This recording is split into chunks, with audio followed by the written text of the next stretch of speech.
Então a palavra se tornou o pão. A palavra é o pão. A palavra e o pão aqui teriam que ser o mesmo, porque Jesus é a palavra e ele é o pão, o verdadeiro alimento. Agora, como poderia ele ser o pão e a palavra? Todo. Isto seria confuso. Agora, para a mente carnal. Irmão, quem é espiritual vai entender as coisas espirituais. Quem não é, não vai entender. Quando Jesus contou aquela parábola do semeador, o semeador saiu a semear, jogou a semente e ela caiu na beira do caminho, as aves comeram, jogou a semente e ela caiu sobre o telhado, sobre a pedra, ela cresceu, mas morreu, quando se fez sol, jogou a semente, caiu entre os espinhos, ela cresceu, mas nunca deu fruto, porque foi uma planta sufocada, e a outra caiu em boa terra. Jesus contou essa parábola é uma comparação. E quando Jesus acabou de contar que todo mundo foi embora, os que estavam com ele junto com os outros disseram: mestre, explica-nos esta palavra. E Jesus disse: a vós vos é dado saber os mistérios do reino de Deus, mas aos que estão de fora estas coisas se dizem por parábolas, para que vendo não vejam e ouvindo não entendam. Então quem vai entender, quem é de Deus, escuta a palavra de Deus. Quem é de Deus recebe a revelação da palavra de Deus. Aleluia.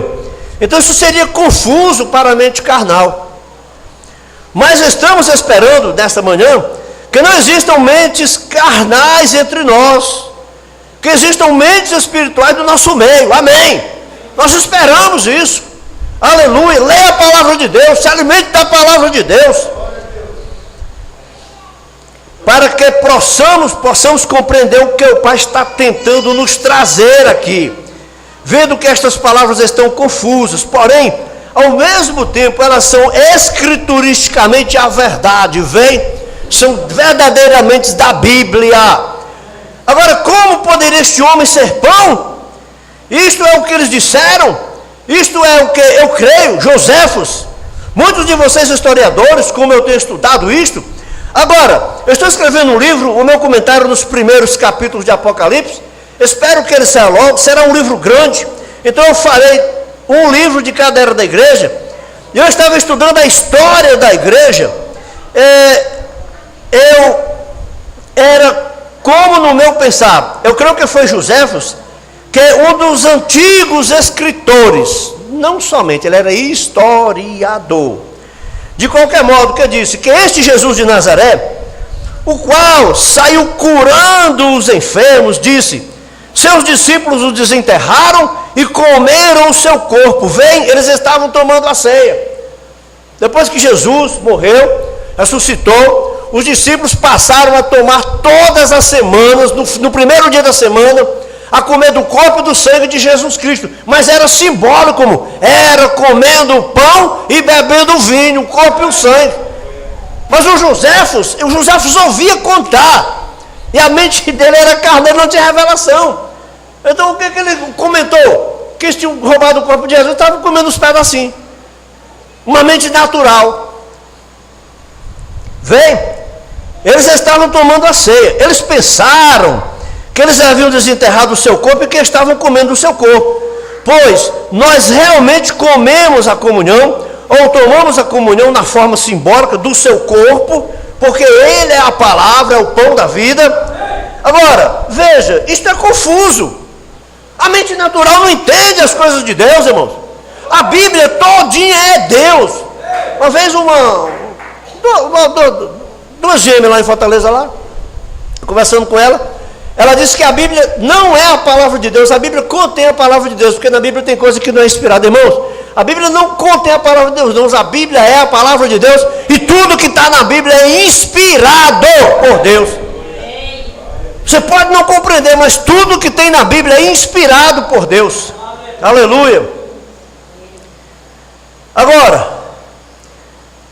tudo é confuso. E ao mesmo tempo, nas Escrituras, e Jesus disse: todas as Escrituras devem ser cumpridas. Aleluia. Jesus falou: vai passar o céu, vai passar a terra, mas a minha palavra não vai passar. Agora, nós sempre queremos tirar nossas mentes de qualquer coisa contrária àquela Escritura. Irmãos, É contrário à Escritura? Não creia. É contrário à Escritura? Não creia. Creia só no que está escrito na Bíblia. Aleluia. Nunca em tempo algum deixe aquela Escritura por coisa alguma, nenhuma palavra dela permaneça exatamente com aquela Escritura, que é a Bíblia, que é a palavra de Deus. Agora, Deus tem que julgar o seu povo um dia. Deus vai julgar, irmãos. Vai haver um dia de julgamento. Aleluia, vai haver um dia de julgamento. Mas hoje nós estamos falando com o juiz enquanto ele é advogado. Nós estamos pedindo ao Senhor Jesus Cristo para ser o nosso advogado. O apóstolo João disse: estas coisas vos escrevo para que não pequeis. E se pecar, temos um advogado para com o Pai, Jesus Cristo. Ele é a propiciação pelos nossos pecados. A Igreja Católica vem botar Maria como advogada. Quem deu autoridade à Igreja Católica para botar Maria como advogada? A Bíblia diz: nós temos um advogado para com o Pai, Jesus Cristo. A Igreja Católica vem botar dezenas e centenas de mediadores. 1 Timóteo capítulo 2, versículo 5. Porque há um só Deus e um só mediador entre Deus e os homens. Eu não aceito outro mediador. Eu não aceito muito menos uma medianeira. Aleluia. Deus tem que julgar o povo um dia. E se ele vai julgar o povo através da igreja, irmãos, quando for para ver o julgamento, não vai ser assim não. Vamos chamar o da Assembleia. Vamos julgar pela lei da Assembleia. Não, senhor. Quando for julgar, vamos julgar pela Bíblia. É o da Assembleia, mas vai ser julgado pela Bíblia. Ah, vamos chamar os da Batista, mas vai ser julgado não é pela Batista, não, é pela Bíblia. Ah, vamos chamar o Testemunho de Jeová, mas não vai julgar pelo livro do Testemunho de Jeová, não. Vai julgar pela Bíblia. Vai passar céu e passa terra, mas a minha palavra não passará, disse Jesus. Aleluia. Qual, se fosse pela igreja, por qual seria que Deus ia julgar o mundo? Eles dizem a Igreja Católica. Bem, então qual a Igreja Católica? Irmãos, aqui a gente não tem notícia disso, mas existe a Igreja Católica Romana e existe a Igreja Católica Grega. Que até há pouco tempo, os dois presidentes, um da Igreja Católica é o Papa, e da outra lá, não sei como é que chama o presidente dela, mas não se entendiam. Estavam um contra o outro, chamado Igreja Católica Romana e Igreja Católica Grega. Bem, porque elas se divergem uma da outra, pior do que são conosco. Vem, elas são diferentes. Há várias formas diferentes delas. A romana e a ortodoxa e a judaica. E suas muitas diferentes tribos. E estão certamente na garganta um do outro. Então, qual dessas igrejas católicas, se ele fizer isso através da igreja protestante, qual a igreja protestante, cada uma diverge da outra? Estava conversando lá no Baracho. Entramos nesse assunto. Qual a igreja certa? Irmãos, a Bíblia é uma só. A palavra de Deus tem uma só doutrina. Então, se tem duas igrejas com duas interpretações e duas doutrinas, uma tem que ser falsa. Se existe 10 igrejas, 9 são falsas, porque as doutrinas são diferentes. E vocês sabem quantas igrejas tem no mundo hoje. Irmãos, pode haver dezenas e centenas de títulos, mas igreja no mundo só tem duas. A igreja ou é verdadeira ou é falsa. E toda igreja se chama de verdadeira e chama as outras de falsa. Você quer saber qual é a verdadeira e qual é a falsa? É a que está se dirigindo por isso aqui. É a que crê, a que prega em cada coisa que está escrita aqui na Bíblia. Como é que Deus vai dizer uma coisa aqui na Bíblia e não tem problema? Não, está escrito na Bíblia, mas não tem importância. Se está na Bíblia, irmãos, se está na Bíblia, Deus vai querer saber por que você não obedeceu. Ele disse em sua Bíblia que ele julgaria o mundo através de Jesus Cristo. Aleluia. Aí sim, Deus vai julgar o mundo através de Jesus Cristo. A hora de nós aceitarmos Jesus como Salvador é hoje. A hora de nós crermos nele como Salvador. A hora de nós procurarmos obedecer a sua palavra é hoje. Nós sabemos aquela história da mulher que o marido dela tinha sido um riquíssimo fazendeiro. Ele morreu. E as pessoas começaram a entrar na justiça com causas trabalhistas. Começaram a ganhar dinheiro dela, tomando dela, ganhando dinheiro dela na justiça. E o advogado viu aquilo, ela perdendo uma causa atrás da outra. O advogado foi lá e se ofereceu para ser. Se a senhora quiser, eu posso advogar a sua causa.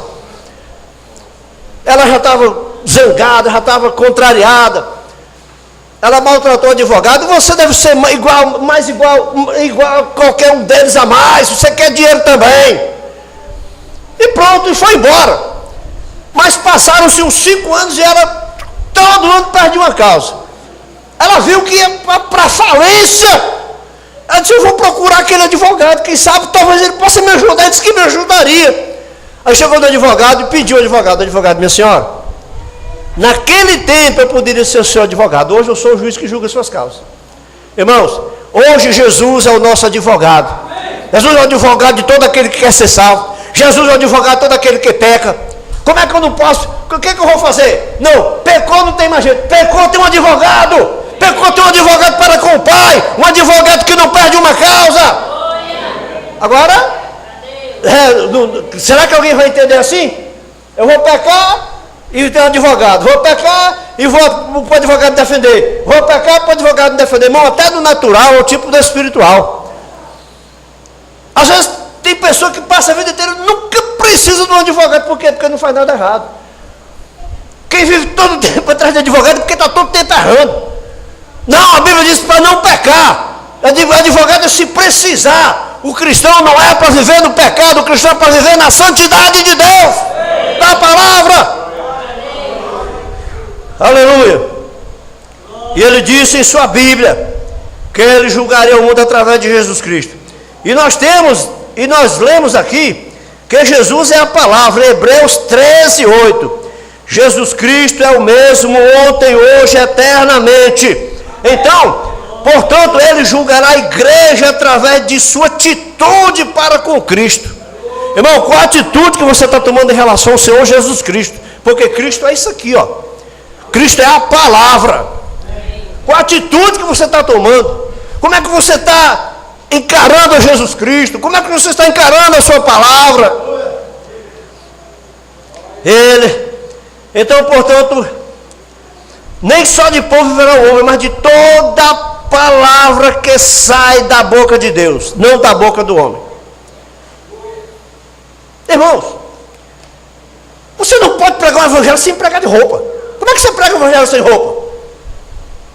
Como é que você prega? A Bíblia diz: a mulher se vista com pudor e modéstia, com decência. Jesus disse: se o homem olhar numa mulher para cobiçar, já no seu coração ele comete adultério com ela. A mulher vai se veste, como nós vemos aí, todos os dias diariamente, mulheres novas, bonitas, com as roupas mais sumárias possíveis, short bem curtinho, mini blusa, mostrando as partes superiores das pernas, coxas, mostrando os ombros, mostrando o seio. E nós sabemos que o homem é um animal, ele vai cobiçar mesmo. O homem que não tem temor de Deus cobiça mesmo. A gente vê aí, irmão, vai passando no meio da rua, as piadas. Oh, bicha bonita. Oh, coisa boa. Na minha rede cai tudo, cai barata, cai rato, só não cai uma coisa dessa. Sim senhor, pode rir, não tem problema. Não tem problema não. Eu estou falando sério, mas é engraçado, né? Chega no ponto que é engraçado. Mas cobiça mesmo. Já pensou? Uma mulher casada, uma mulher virgem, mas era culpada diante de Deus de dezenas, centenas de adultérios, de prostituições, melhor dizendo, porque ela causou a cobiça, era motivo de cobiça. Aleluia.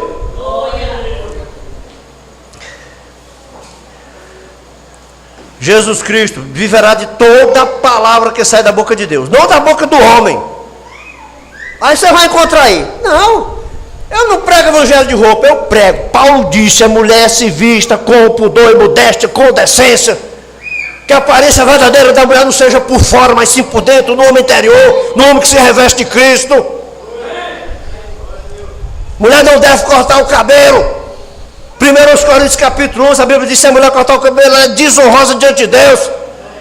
Irmão, Deus não é menino, Deus não erra não. O cabelo na Bíblia é um símbolo, o cabelo representa unção, o cabelo representa poder. A força de Sansão estava no cabelo. No dia que ele cortou o cabelo, ele perdeu a força. O cabelo você encontra em Números capítulo 6. O cabelo o nazireu era um ser consagrado por Deus, melhor dizendo, por Deus, pelo próprio Deus. Já desde o nascimento, Jesus era nazireu, Sansão era nazireu, João Batista era nazireu, Jeremias era nazireu, Samuel, a mãe dele dedicou a ele como nazireu. E a Bíblia diz sobre a cabeça do nazireu não podia passar navalha, não podia ter o cabelo cortado. O cabelo não é simplesmente, o cabelo representa, irmão, poder. 1 Coríntios capítulo 11, que a mulher deve ter sinal de poder sobre a cabeça por causa dos anjos. Obviamente natural, não, isso não tem problema não, irmão. Se o Espírito Santo perdeu não, gastou tempo em dizer que a mulher não deve cortar o cabelo, a mulher não deve cortar o cabelo. Aí ela reza incredulidade. Ah, já pensou, daqui a pouquinho, uma mulher que passa 20 anos, daqui a pouquinho o cabelo dela está lá na esquina. Tá não, irmão. A sabedoria de Deus, ela é perfeita.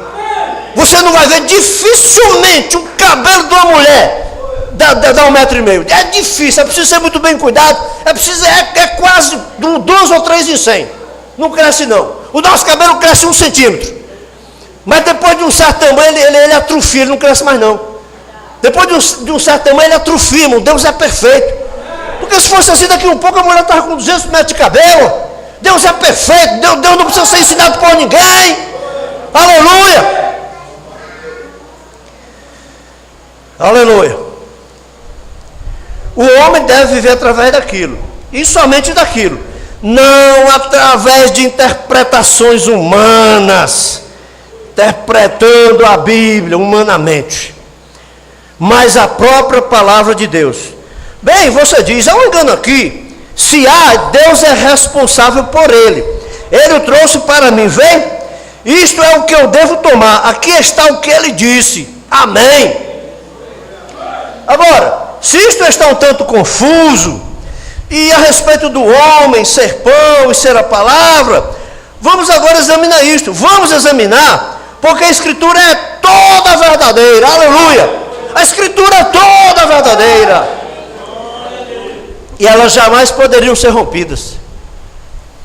Irmão,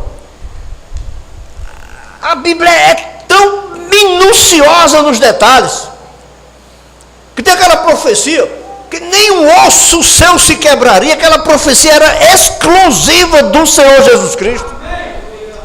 É tanto que na crucificação, Jesus ficou crucificado no meio. A Bíblia diz que ele seria contado com os malfeitores. Ele era o segundo de 3, primeiro, segundo, terceiro. Foi contado com os malfeitores. O salmista no Salmo 22 diz: furaram as minhas mãos e os meus pés, traspassaram o meu lado. E aquilo também era com Jesus. Davi nunca teve os pés e as mãos furadas. Davi não teve o lado furado. Era para Jesus. E quando eles foram se certificar, porque eles foram quebrar as pernas, eles estavam com aparência de mortos. Eles foram quebrar as pernas para saber realmente se já tinha morrido. Quebraram do primeiro, passaram por Jesus. Eles tinham que ter quebrado. Era a ordem do comandante. Mas a Bíblia diz: para que se cumprisse a Escritura, que nenhum osso seu seria quebrado. Ele passou para o terceiro e quebrou do terceiro, e não quebrou de Jesus. Então Deus tem cuidado da sua palavra. Deus honra a sua palavra.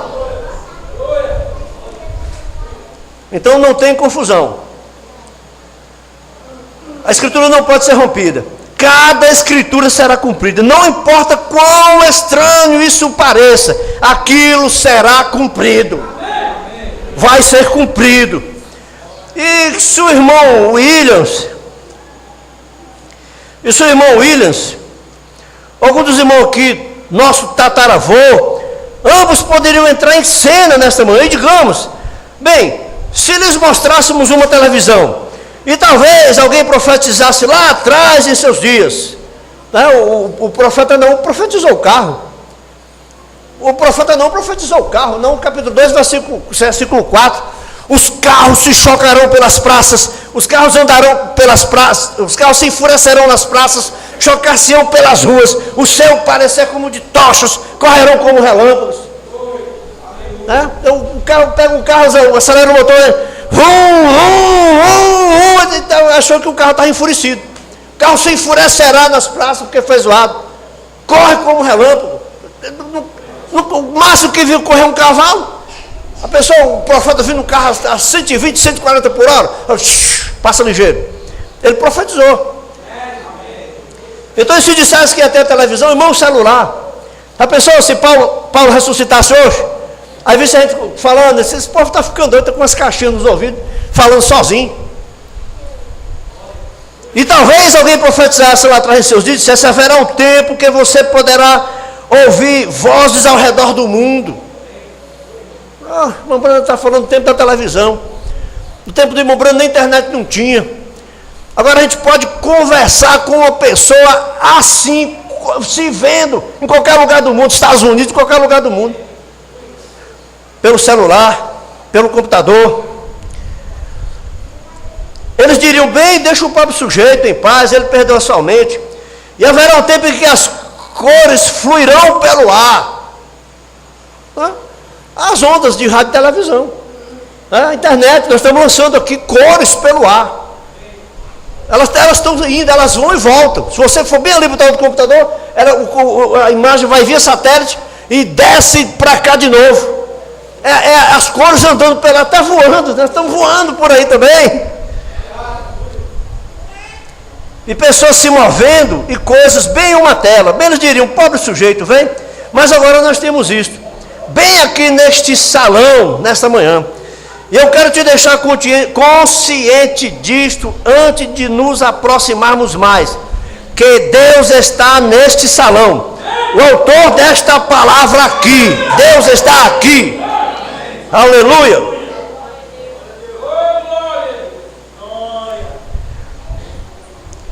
Deus está aqui. Então, não importa como você está vestido ou que posição você tem na vida, ou em que tipo de casa você mora, que tipo de carro você dirige, ou que tanto de cultura você possui, Deus olha no teu coração.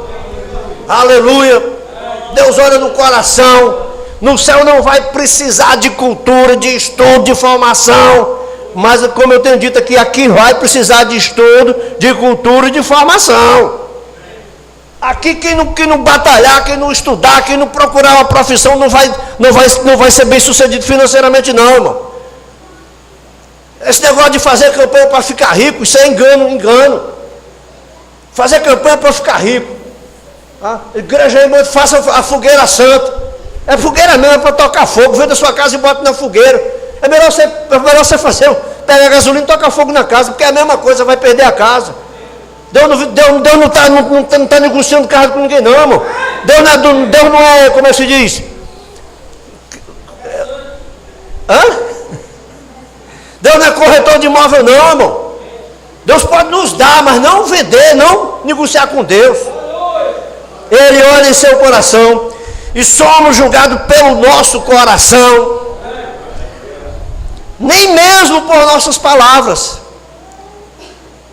Não é tanto pelas palavras, porque você para falar ressalva do coração. Porque quando você falar, porque ressalva do coração. Jesus falou, o que entra pela boca não contamina o homem.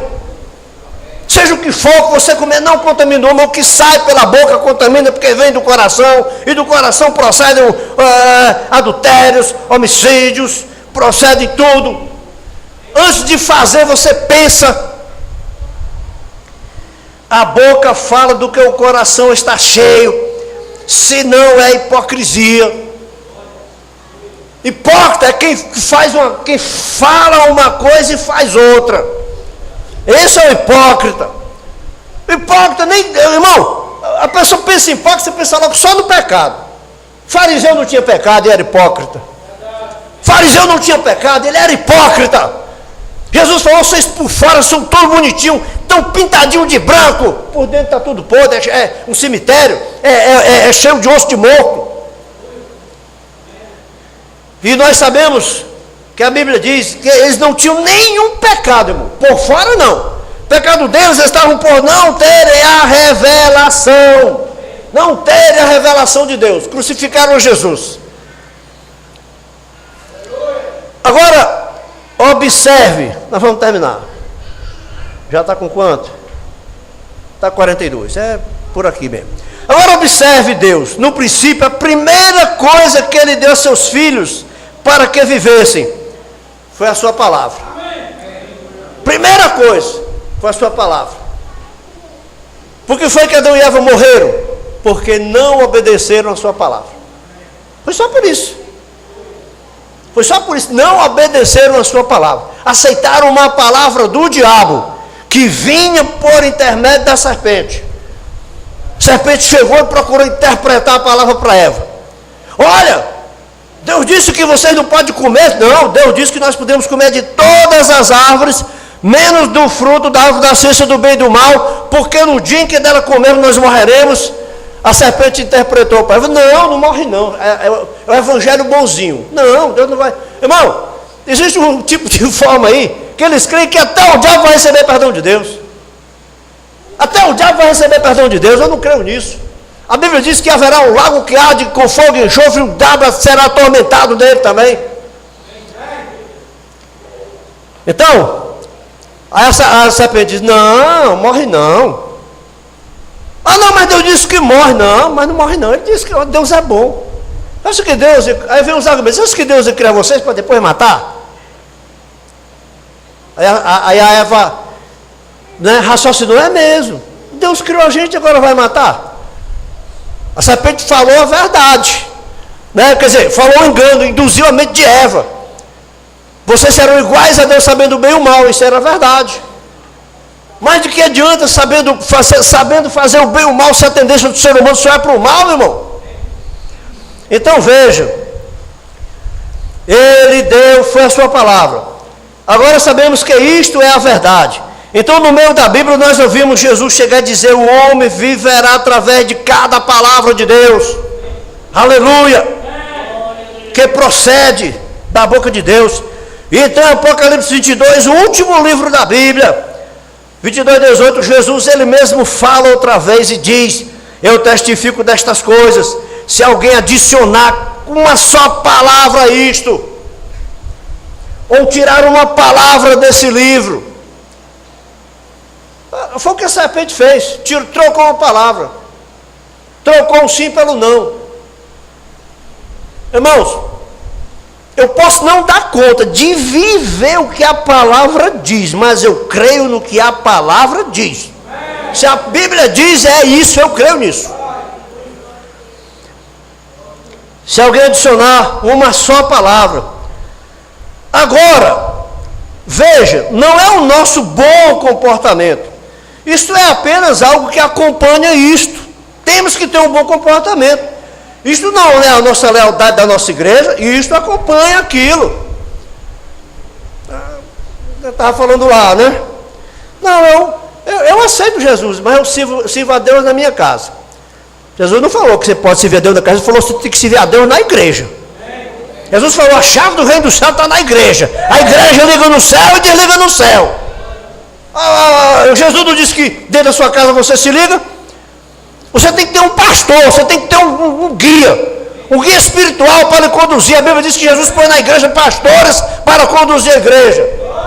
Apóstolo, profeta, evangelistas, pastores e doutores. Efésios capítulo 4, versículo 11. Perguntaram para o irmão Bruno: podemos ir para o céu sem igreja? O irmão Bruno falou: não. Irmãos, a igreja ela forma o corpo de Cristo. Sem a igreja você não está no corpo de Cristo. Você tem que fazer parte da igreja. Mas a coisa principal é permanecer com a palavra. Não coma nada exceto aquela palavra. Fique com ela. Ele é aquela palavra. Agora queremos observar isso atentamente. Amém. Vamos ficar com isso. Vamos observar isso. Isso aqui, obediência à palavra de Deus, nos dá direito a termos vida eterna. Aleluia! Vamos ficar de pé? Deus abençoe. Em nome de Jesus Cristo. Vamos orar. Paulo, ora aqui. Terminando o culto. Faça a sua oração, irmão. Faça o seu pedido a Deus. Busque a Deus. Poderoso Deus, Pai Celestial, ó Senhor da glória, a Tua palavra, Pai, é doce no nosso paladar, Senhor Deus. Nós cremos nisso, Pai, pois é a Tua palavra pregada como ela é, Senhor Deus. É a Tua palavra, Senhor Deus, pregada, Senhor, na sua plenitude, Senhor Deus. Pai, e nós cremos em toda a Tua palavra, Pai. Nós cremos, Senhor Deus. Pai, que o Senhor nos ajude, Senhor Deus. Nos ajude a vivê-la, Pai. Nos ajuda, Pai. Nos ajuda a obedecê-la, Senhor Deus. Pai, nós queremos obedecer Tua palavra, Senhor. Porque Teu profeta diz, Pai, que a obediência completa, Pai, a Tua palavra dá direito ao Espírito Santo, Senhor Deus. Pai, nos ajuda, Senhor Deus. Nós sabemos, Pai, que estamos longe, Pai, mas nós temos fé no Senhor, Pai eterno, que o Senhor é poderoso para fazer, Pai, a obra em nós, Pai eterno. Aquele que começou a boa obra, a aperfeiçoará até o dia de Jesus Cristo, até o arrebatamento, ó Pai. Senhor, nos sela com o Espírito Santo, Pai eterno, para que nós possamos estar aptos, Senhor Deus, para quando acontecer aquele dia, Pai, aquele grande ato, Pai, aquele grande drama, como o Teu profeta diz, Senhor Deus, nós subirmos, Senhor Deus, porque vai ser tão real, Pai, aquele dia do arrebatamento, Senhor. Nós não queremos perder, Pai. Nos ajuda, Pai, a viver uma vida, Senhor Deus, à altura disto, Pai, no nome do Senhor Jesus Cristo, Pai eterno. Amém.